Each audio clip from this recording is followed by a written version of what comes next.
My best friend stole my paintings, sold them for $150,000, and called me her muse at her gallery opening. I exposed everything. Now my best friend's hiding in a motel, and I'm finally headlining my own art show.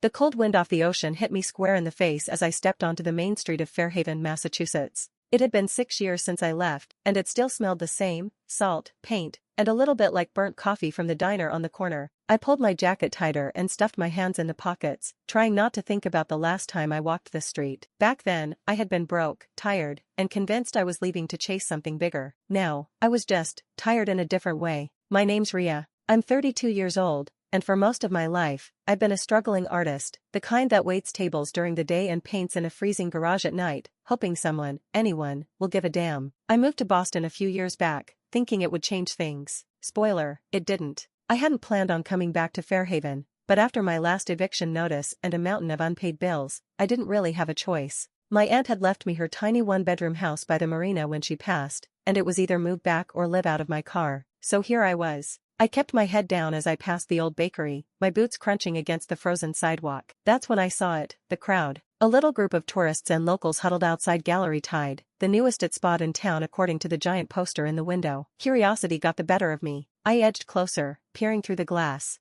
And that's when my stomach dropped. Hanging inside, under bright gallery lights, were my paintings. I staggered back like I'd been slapped. There was no mistaking them: the brush strokes, the color palettes, the tiny, almost hidden initials I always tucked in the corners. They were mine. Pieces I had poured my heart into years ago. The ones I had stacked in the garage when no one would buy them. Except, the little gold plaques under each frame didn't have my name on them. They said Ava Monroe. The name hit me like a punch. Ava, my best friend since middle school. The one who used to sit beside me in that same freezing garage, swearing someday we'd make it big together. Ava, who cried with me over cheap wine when another gallery turned me down. Ava, who had begged me to send her some of my pieces a few years back because she knew someone who might help. I remembered her words clear as day: "Just trust me, Ria. I'll make sure they get seen." I trusted her. I felt the blood drain from my face as I pushed open the gallery door. A little bell above it jingled, way too cheerful for what I was feeling. Inside, the place was bright, glossy, smelling faintly of fresh paint and expensive perfume. A woman in a pencil skirt and pointy shoes came up to me right away, her smile wide and professional. "Hi there. Welcome to Gallery Tide," she chirped. "Are you here for the Ava Monroe showcase?" My mouth opened, but no words came out.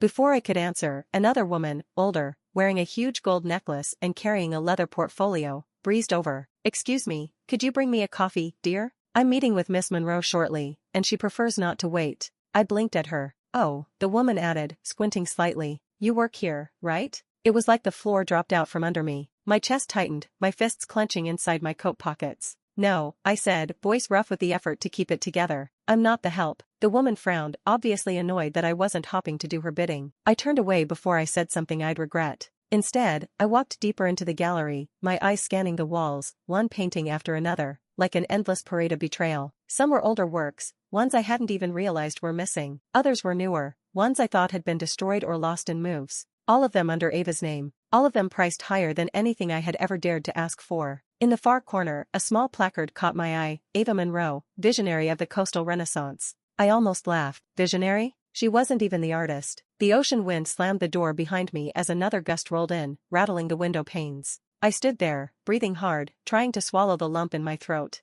Betrayal didn't feel like a knife, it felt like a slow, crushing pressure, like drowning inch by inch. I wasn't sure what hurt more, that she stole from me, or that she had built a whole life, a whole career, on something that had once been ours. And I had no idea yet how much worse it was going to get. I didn't even think. My body just moved, pushing past the visitors milling around with their tiny wine glasses and fake polite smiles. The gallery's back room was down a narrow hallway, and I knew the layout well enough. Ava had shown me blueprints once, back when we used to dream about running our own space someday. God, what a joke that was. I shoved open the heavy door without knocking. There she was. Ava stood near a little white table, laughing with a group of well-dressed buyers. She wore a silky navy blue dress that clung to her like a second skin, her makeup perfect, her hair in one of those effortless buns that actually took forever to get right. She was holding court, charming them with that easy smile, the one she used to get free coffee and second chances. I stood there, dripping ocean air and rage, feeling like I had wandered into a play where everyone else knew their lines except me. Ava's eyes flicked over and caught mine. For a split second, her smile faltered. Just a second. Then it was back, whiter, brighter. "Ria," she called, voice honey sweet, like I was an old friend just popping in for a surprise visit. "Oh my God, look at you." I stalked closer. I didn't return her hug when she moved toward me, arms open. She hesitated, laughed lightly, and tucked a loose strand of hair behind her ear. "You guys," she said to the buyers, her tone bright, "this is Rhea. She's a huge supporter of my work. Helped me find my voice, honestly." My heart slammed against my ribs. "Helped you?" One of the buyers, a man in a tweed blazer, grinned and offered me his hand. "Well, you must be very proud of Ava. Her artistic voice is so distinct, so full of soul." My jaw locked so hard it hurt. Artistic voice. Those were my words. I used to say that about my own damn paintings. Ava giggled, stepping between us smoothly. "Rhea's a bit of a muse, actually," she said, touching my arm like we were in on some private joke. "She always believed in me, even when things were tough." I yanked my arm away. "You mean when I was paying your rent?" I said, my voice low and sharp enough to cut glass. Ava's smile tightened. "Not here," she hissed under her breath, still smiling for the buyers.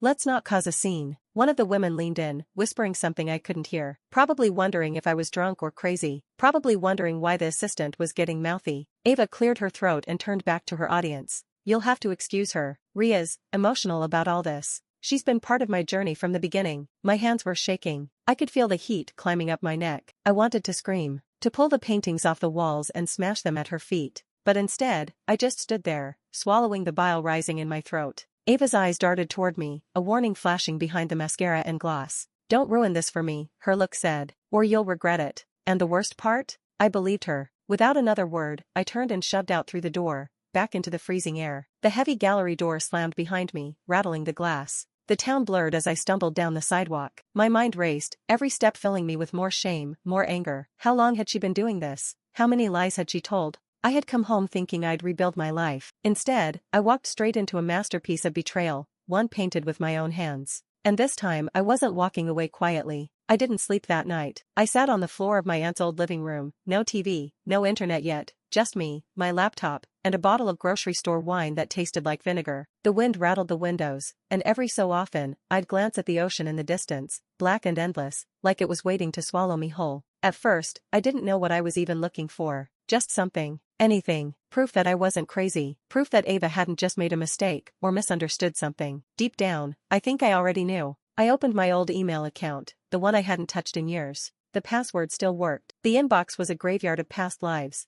jobs I didn't get, shows I wasn't accepted into, gallery invites that never panned out. And then there they were, the emails from Ava. "Send me whatever you can spare. I'll get them in front of some serious people, I promise. I'd never let anyone screw you over." The dates hit me like hammers. 2 years ago. Right around the time I started noticing money disappearing faster than I could explain. When she told me she couldn't cover her half of the rent because Boston's just so expensive, you know how it is. I clicked through every thread, every attachment. She had photos of my paintings, front, back, close-ups, all cataloged. A neat little digital archive I didn't even know existed. Buried at the bottom of one email chain was a link to a shared drive. Somehow, miraculously, Ava had never unlinked me when she set it up. My hands trembled as I clicked. At first, it looked harmless. Event photos, notes, scanned sketches, half of them mine. But then I opened a folder labeled sales. Invoices, names, dates, amounts, over $150,000 in under 2 years. All from my work, sold under her name. I sat back hard against the wall, my head spinning. 15 grand for a piece I painted during a blackout depression. 10 grand for one I finished in my car between shifts at the diner. Pieces she told me were too emotional to sell when I showed them to her years ago. And the rent money I kept paying for our old apartment?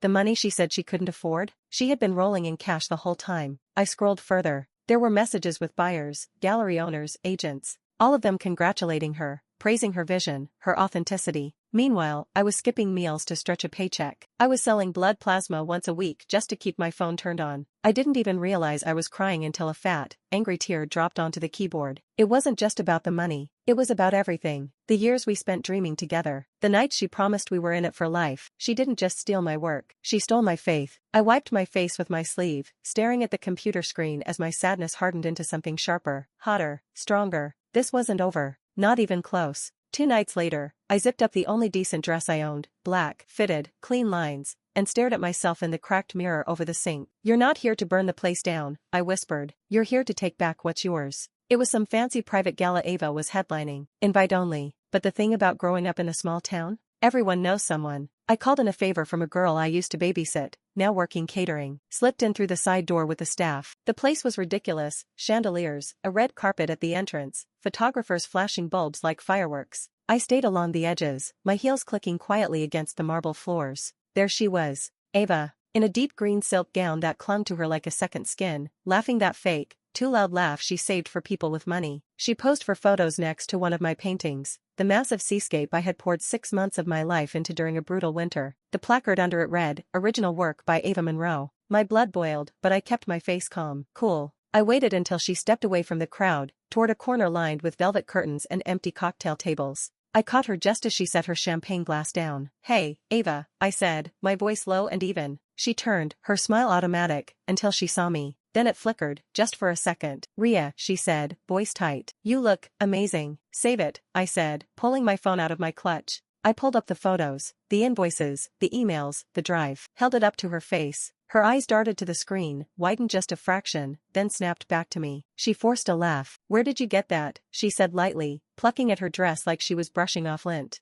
"You gave it to me," I said. "You just forgot." She opened her mouth, maybe to lie, maybe to spin it, but I didn't let her. "You stole from me," I said, my voice sharp enough that a couple nearby glanced over. "You stole my paintings, my money, my career." Ava licked her lips, glanced around, lowered her voice. "Listen," she said, stepping closer, her perfume curling around me like smoke. "You're being really dramatic about this. It wasn't like that." "Really?" I said. "Explain it to me." She sighed, a quick, exasperated breath, like I was being the difficult one. "It was a collaboration," she said, smiling like we were sharing a secret. "You didn't have the platform. I did. I got you exposure. I kept your name alive." "My name," I said, voice trembling, "isn't even on the damn paintings." She shrugged, like it was obvious. "No one would have cared if it was yours. But linked to me? Suddenly they're valuable. I made your work mean something." I stared at her, stunned. The sheer audacity of it. The way she twisted everything, made herself the hero. "You're unbelievable," I whispered. She leaned in, lowering her voice to a whisper. "Don't do this, Ria. Don't ruin everything because you're bitter. I can still help you. We can still figure something out." She touched my arm, smiling that same syrupy smile she used on the buyers.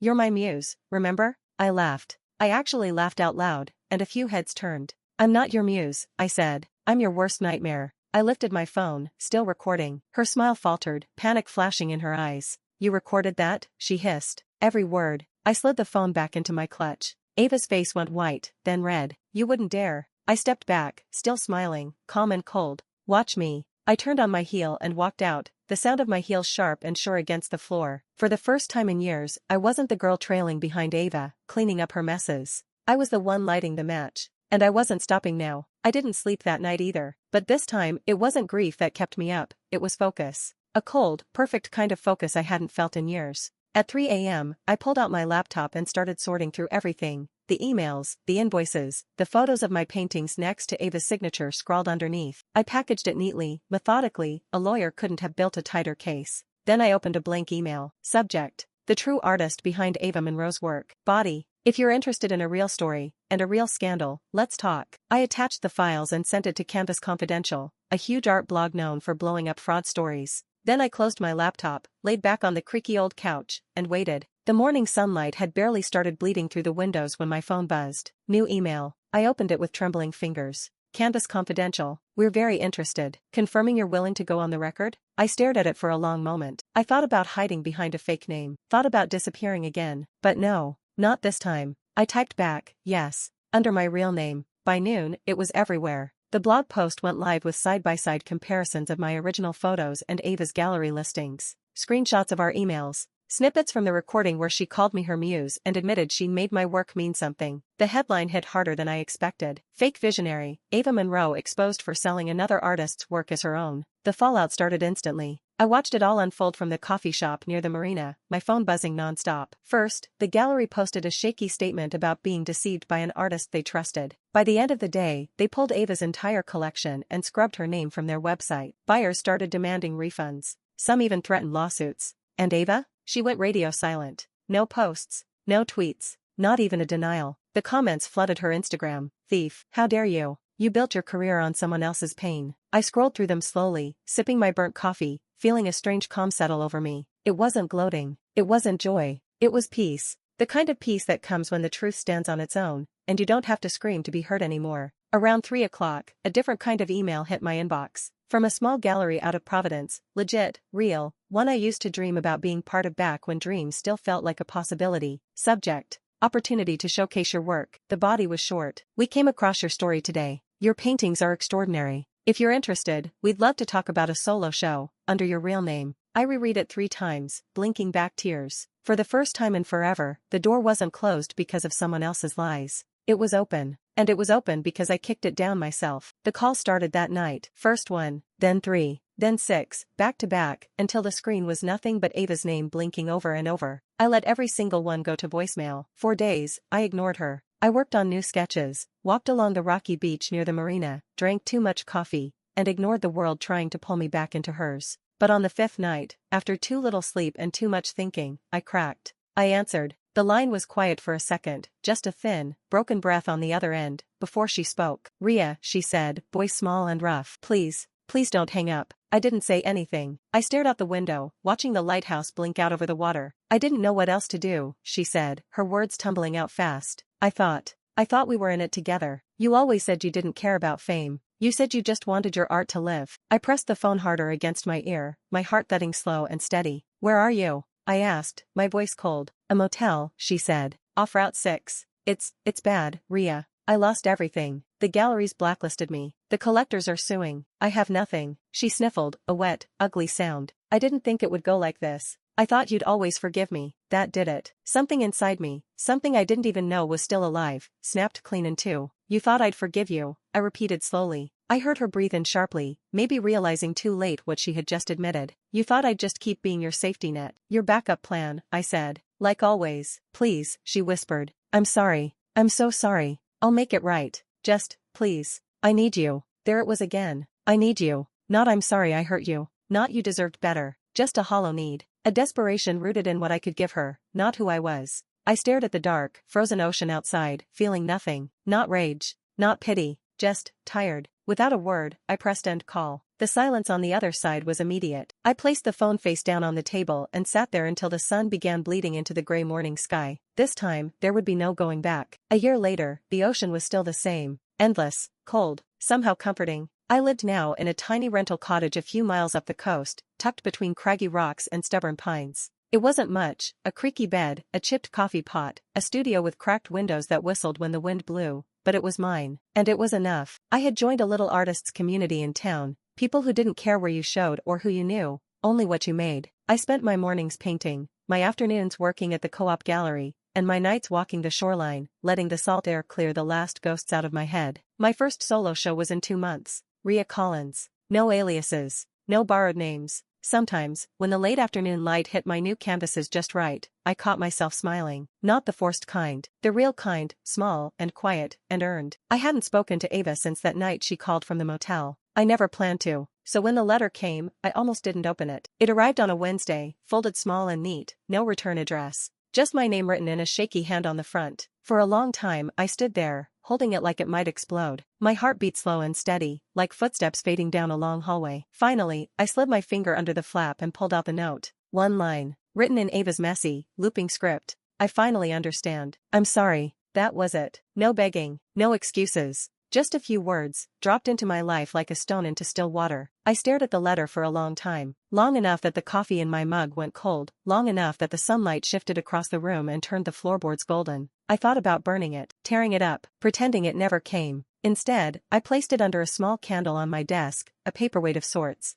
I wouldn't throw it away, but I wouldn't answer it either. Some things didn't need a response. Outside, the wind picked up, rattling the shutters. I stood and stretched, feeling the stiffness in my arms from a full day at the easel. Tomorrow, I'd start the final piece for the show. Something new, something mine. I turned off the lights, let the cottage sink into darkness, and listened to the ocean breathing outside my window, steady, endless, alive. For the first time in a long, long while, I didn't feel like something broken drifting out to sea. I felt like the lighthouse, still standing, still shining, and not waiting for anyone to find me.